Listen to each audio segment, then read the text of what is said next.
News இன்றைய முக்கிய செய்திகள். தவேகா தலைவர் விஜய் நாளை மறுநாள் நாமக்கல்லில் பிரச்சாரம். பிரச்சாரத்திற்கு காவல்துறை அனுமதி மறுத்த நிலையில் புதிய இடம் தேர்வு செய்யப்பட்டதன் காரணமாக நாளை மறுதினம் சனிக்கிழமை நாமக்கல் KS தியேட்டர் அருகே தவேகா தலைவர் விஜய் பிரச்சாரம் செய்ய காவல்துறை அனுமதி வழங்கியுள்ளது.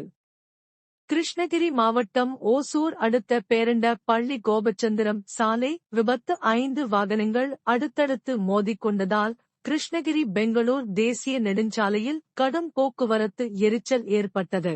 முப்படைகளின் தலைமை தளபதியின் பதவிக்காலம் நீட்டிப்பு. முப்படைகளின் தலைமை தளபதியாக இருக்கும் அனில் சௌஹானின் பதவிக்காலத்தை நீட்டித்து மத்திய அரசு உத்தரவு.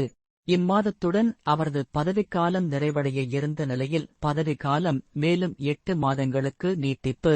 மே 2026 30 அல்லது அடுத்த உத்தரவு வரும் வரை அவரது பதவிக்காலம் நீட்டிக்கப்பட்டு இருப்பதாக தெரிவிக்கப்பட்டுள்ளது. கிருஷ்ணகிரி மாவட்டம் ஊத்தங்கரை அருகே நிறுத்தி வைக்கப்பட்டிருந்த பிக்கப் வாகனத்தை திருடி சென்றதாக புகார் அளித்ததன் பேரில் ஊத்தங்கரை காவல் நிலையத்தில் தனிப்படை அமைத்து தேடுதல் வேட்டையில் வாணியம்பாடி அடுத்த பாப்பனேரி சார்ந்த மோகன் ஆனந்த் ஆகியோர் கைது செய்யப்பட்டனர். மேலும் இவர்கள் மீது பல்வேறு வழக்குகள் நிலுவையில் உள்ளது என்பது குறிப்பிடத்தக்கது. லடாக்கில் ஊரடங்கு உத்தரவு.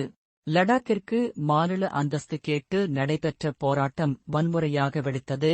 மாநிலத்தின் தலைநகர் லேயில் வன்முறையை கட்டுப்படுத்த ஊரடங்கு உத்தரவு பிறப்பிக்கப்பட்டுள்ளது. அமைதி பேணுங்கள், துணைநிலை ஆளுநர் கவிந்தர் குப்தா வேண்டுகோள்.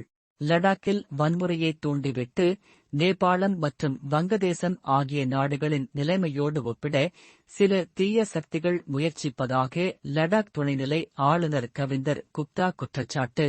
மாநில அந்தஸ்து கோரி நடந்த போராட்டத்தில் 4 பேர் உயிரிழந்த நிலையில் அமைதியை பேண வலியுறுத்தல். பழமையான நுழைவுவாயில் அகற்றம்.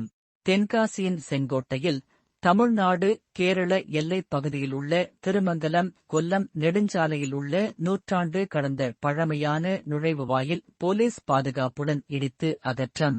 கனரக வாகனங்கள் அதிகம் விபத்துக்குள்ளாவதால் நுழைவுவாயில் அகலப்படுத்தப்படுகிறது. ஆகம விதிகளின்படி பூஜைகள் செய்யப்பட்டு நுழைவுவாயில் இடிப்பு. அக்னி பிரேம் ஏவுகணையை வெற்றிகரமாக சோதித்தது TRTO. 2000 கிராம் மீ தூரம் சென்று தாக்கும் அக்னி பிரேம் ஏவுகணை. ரயில் மீதான மொபைல் லாஞ்சரிலிருந்து அக்னி பிரேம் ஏவுகணை சோதனை.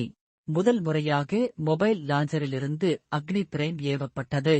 ரயிலில் இருந்து ஏவுகணைகளை ஏவும் திறன் கொண்ட நாடாக மாறியது இந்தியா. DRDO விஞ்ஞானிகளுக்கு பாதுகாப்பு அமைச்சர் ராஜ்நாத் சிங் பாராட்டு.